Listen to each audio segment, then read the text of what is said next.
السلام علیکم دوستو، کیا حال چال ہے؟ ٹھیک ٹھاک خیریت سے ہیں؟ امید کرتا ہوں سارے دوست خیریت سے ہوں گے۔ دوستو، آج کی ویڈیو کا وظیفہ بہت ہی زیادہ اہم ہے، اس کے بہت زیادہ فائدے ہیں۔ اس وظیفے کی برکت سے انشاءاللہ آپ اللہ تعالیٰ کے محبوب بندوں میں شامل ہو جاؤ گے۔ تو بہت ہی چھوٹا وظیفہ ہے، لیکن اس کے فوائد جو ہے تو بہت زیادہ بڑے ہیں۔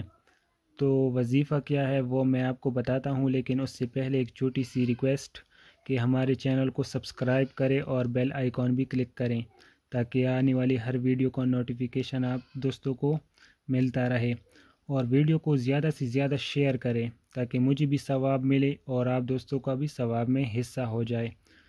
تو یہ دیکھ سکتے ہیں 7واں سپارہ ہے قرآن شریف کا، اور اس میں چھٹے رکوع کے بعد یہ سورۃ الانعام ہے۔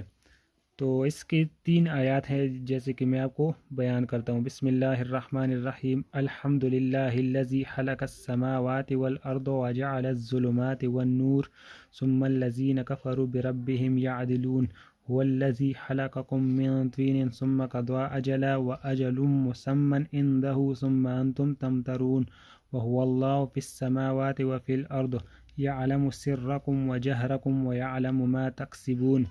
تو یہ چھوٹا سا وظیفہ ہے، 3 آیات پر صرف مشتمل یہ وظیفہ ہے۔ تو اس کے فوائد آپ سن لیں۔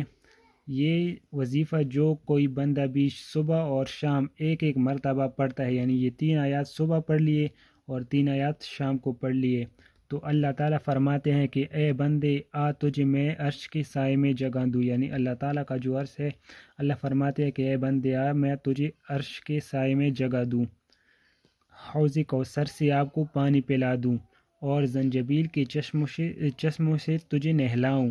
تو اس کے بہت بڑے زیادہ فائدے ہیں کہ اللہ تعالیٰ خود بندے سے فرماتے ہیں کہ آؤ میں تجھے عرش کی سائے میں جگہ دیتا ہوں، حوض کوثر سے پانی پلاتا ہوں، اور جنت کے جو چشمے ہیں اس سے آؤ میں تجھے نہلاتا ہوں۔